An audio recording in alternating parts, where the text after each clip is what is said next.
Please like and subscribe my channel. कारण प्रस्तुत किया जा सके। तो पहला श्लोक पढ़ेंगे हम। एकेन राजहंसेन या शोभा सरसो भवे ने स बकसहस्रेण परितस्तीर वासिना। अर्थात एक राजहंस के द्वारा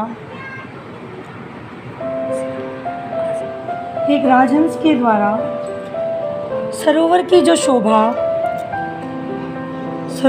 शोभा होती है वह नैसा बकसहस्रेण यानी हजारों बगुलों से भी परितस्तीरे किनारे पर रहने वाले हजारों बगुलों से भी या तट पर वास करने वाले बगुलों के द्वारा भी नहीं होती। इसका दूसरे संदर्भ में लेंगे अर्थ कि एक विद्वान गुणवान व्यक्ति परिवार, वंश, समाज, देश सभी के लिए को शोभित करता है, परंतु एक निरक्षर विद्याविहीन व्यक्ति ये सब नहीं कर सकता।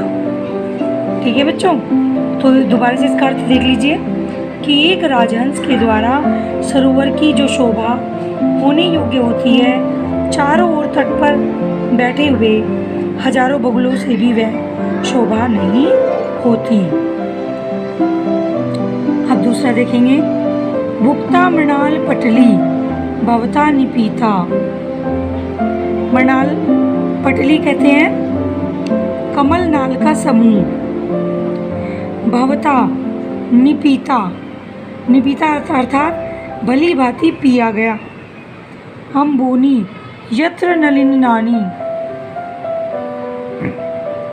निषेवितानि रे राजहंस वद तस्य सरोवरस्य कृत्येन केन भवितासि कृत्योपकार। अर्थात ये जो श्लोक है ये दिया गया है कि हे राजहंस तुम इस सरोवर का उपकार कैसे पूरा करोगे। अर्थात ये सरोवर ने तुम्हें बहुत कुछ दिया। क्या क्या दिया? हे राजहंस जहाँ आपके द्वारा कमल नाल का समूह उपभोग किया गया अर्थात खाया गया, संपूर्णतया जल पिया गया, कमलों का सेवन किया गया, निशितेश सेवितानी किया गया। रे राजहंस हे राजहंस बोलो तस्य सरोवरस्य कृत्येन केन भवितासि कृत्योपकारे। हे राजहंस तुम किस प्रकार से इस सरोवर का प्रत्युपकार करने वाले होगे। अर्थात इस सरोवर का प्रत्युपकार कैसे उतारोगे, ये जिससे तुम्हें मतलब ये सब मिला है उससे तुम इसका ऋण मुक्त कैसे होगे। अर्थात इसका भी दूसरा भाव ये हो सकता है कि जिस व्यक्ति ने हमारा सहयोग किया, हमें साथ दिया, हम उसका उपकार किस प्रकार भूल सकते हैं। तो आगे बच्चों तीसरा। तोयर लपई रपी करुणया भीम भानौ निरागे मालाकार विरचि भवताया तोररस्य पुष्टिः सा किं शक्या जनयितुमिह प्रावृष्येण वाराम धारा सारानपि विकीरता विश्वतो वारी देन। तोयई कहते हैं अल्पई कम पानी से, भीम भानो ग्रीष्म ऋतु में, निदाघे गर्मी में, तरो वृक्ष की पुष्टि पोषण व्यरचि की गई, जनयितुम पैदा करने के लिए, प्रावृष्येण वर्षाकालीन, वाराम पानी के, धारासारान धाराओं का प्रवाह, विकीरता बरसाते हुए विश्वता चारों ओर से, वारिदेन बादल के द्वारा। अर्थात पूरा अर्थ देखेंगे इसका। हे माली, सूर्य की भयानक तपन वाली ग्रीष्म ऋतु में कम पानी के द्वारा भी आपके द्वारा करुणापूर्वक उस वृक्ष को जो पुष्टि प्रदान की गई, वर्षाकालीन बादल के द्वारा चारों ओर से जल की हजारों धाराओं का प्रवाह बिखेरते हुए भी उस समय वह पुष्टि क्या जन्म दिए जाने योग्य है। अर्थात माली ने जो ग्रीष्म ऋतु में तपन वाली गर्मी में जो थोड़ा सा जल देकर पौधे को पुष्टि या पोषण प्रदान किया है, उसकी तुलना जो की गई है इस श्लोक में, जो वर्षाकालीन ऋतु में हजारों धाराओं से युक्त वर्षा का भी नहीं होता, जितना उस माली के द्वारा ग्रीष्म ऋतु में थोड़ा सा जल देकर, तो यह अल्पई यानी थोड़ा जल देकर भी वो जो पुष्टि की जाती है वो अधिक उपयोगी होती है और क्या जन्म दिए जाने योग्य है।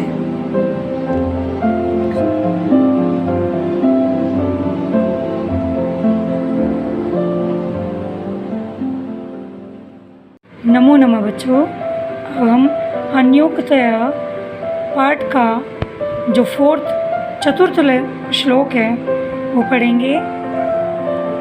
आपे दिर अंबर पथम परितः पतंगा भृंगा रसाल मुकुलानि क्षमाश्रियन्ते संकोच मंचति सरस्वत्यै दीन दीनो मीनो नु हंत कथमाम गतिम अभ्युपैति। अर्थात बच्चों, ये जो श्लोक है, पक्षी चारों ओर से आकाश मार्ग को प्राप्त कर लेते हैं। पक्षी परिते चारों ओर से, पतंगा भंवरे पतंगा पक्षी चारों ओर से आकाश मार्ग को प्राप्त कर लेते हैं। भृंगा यानी सभी भंवरे, रसाल मुकुलानि क्षमाश्रियन्ते अर्थात आम की मंजरियों को भंवरे रस से युक्त भंवरे आम्र मंजरियों का आश्रय ग्रहण कर लेते हैं। संकोच मच्चति खेद है, क्या खेद है कि हे सरोवर, तुम्हारे संकुचित हो जाने पर अर्थात सूख जाने पर, मीनो मानी मछलियाँ, बेचारी मछली कौन सी गति को प्राप्त करें अर्थात किस स्थान पर जाएं। बच्चों, इसका दूसरा भाव ये भी हो सकता है कि जो सभी व्यक्ति संकट काल में इधर उधर चले जाते हैं अन्य स्थानों पर, लेकिन जो स्वामी भक्त होता है वह स्वामी को नहीं त्याग सकता। उसी प्रकार मछलियाँ भी तालाब को स्वामी भक्ति के कारण नहीं त्याग सकती। तो समझ में आया बच्चों इसका दूसरा भाव भी। और स्टार्टिंग से दोबारा से देख लीजिए कि पक्षी चारों ओर से आकाश मार्ग को प्राप्त कर लेते हैं। भंवरे आम्र मंजरियों का आश्रय ग्रहण कर लेते हैं, परंतु खेद है कि हे सरोवर, तुम्हारे सूख जाने पर, संकोच यानी कि सूख जाने पर, यानी गर्मी में जब जल खत्म हो जाता है, सूख जाता है, तो बेचारी मछलियाँ कौन सी गति को प्राप्त होंगी अर्थात किस स्थान पर जाती हैं या जाएं। ठीक है, अब हम 5वां श्लोक पढ़ेंगे बच्चों। एक एव खगो मानी वनी वसती चातका। चातक जो होता है वो बारिश की पहली बूंद को ही ग्रहण करता है, तो इसलिए चातक से कहा है कि एक एव खगो मानी वने वसती चातका पिपासितो वा म्रियते याचते वा पुरंदरम। अर्थात एक ही स्वाभिमानी पक्षी है। चातक होता है वो जंगल में रहता है, क्योंकि वह या तो प्यासा ही मर जाता है। पिपासितो वा म्रियते, अर्थात या तो वो प्यासा ही मर जाता है। याचते, याचते माने मांगता है। वा पुरंदरम, इंद्र से, या इंद्र से मांगता है। अर्थात या तो वो जल की याचना इंद्र से करता है और या वो प्यासा ही मर जाता है। अब छठा श्लोक देखेंगे। आश्वास्य पर्वत कुलम तपनोष्ण तप्त मुद्दा मदाव विदुरानी च काननानी, काननानी कहते हैं वनों को। नाना नदीन शत शतानी च पूरित्वा रिक्तो असि यज्ञ जलद सैव तवोत्तमा श्री।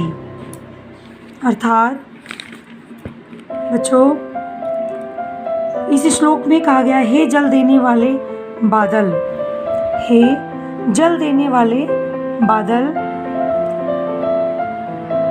आश्वास्य संतुष्ट करके, आश्वास्य संतुष्ट करके पर्वत कुलम पहाड़ों के समूह को, तपनोष्ण यानी सूर्य की गर्मी से तपे हुए को, उद्धा मदा विदुरानी अर्थात ऊंचे काष्ठों वृक्षों से रहित, नाना नदीन शतानी अनेक नदियों व सैकड़ों नदी को, पूरित्वा पूरा करके या पूरा भर के, रिक्तः खाली वह ही उत्तम है। अर्थात बच्चों, इसका भाव ये है कि हे जल देने वाले बादल, सूर्य की गर्मी से तपे हुए पर्वतों के समूह को वर्षा द्वारा संतुष्ट करके, वनों को, ऊंचे वृक्षों से शून्य जंगलों को संतुष्ट करके, अनेक नदियों व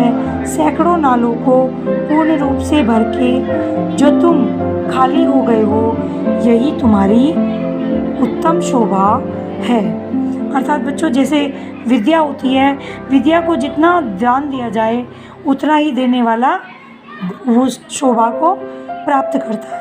उसी प्रकार जितना भी जल बादल ने दिया, वो जब जल देकर खाली हो गया तो वो क्या हो जाता है, वो उसी में उसकी शोभा है।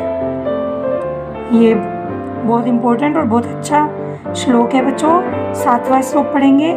रे रे चातक सावधान मनसा मित्र भूषणम श्रूयताम। हे चातक, सावधान मन से, हे मित्र, क्षण भर सुनो। मम बोधा बहवो ही संति गगने सर्वे अपि नैतादृशा। अम्बोधा यानी आकाश में बहुत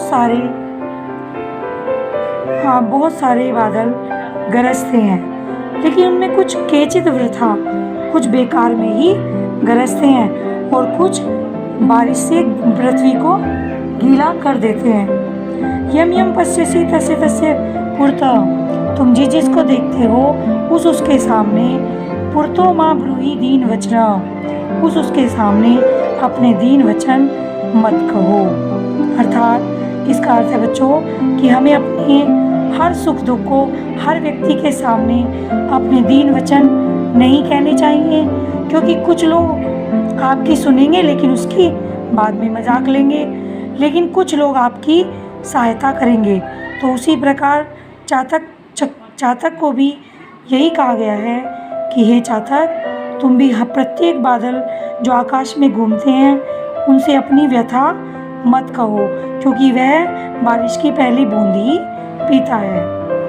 कुछ तो आप पृथ्वी को गीला कर देंगे अपने जल से और कुछ बेकार ही गरज कर चले जाएंगे। इसलिए तुम जिसे जिसे देखते हो उसे देखकर अपने दीन वचन मत कहो। तो बच्चों, ये पाठ आपका संपूर्ण हो गया है।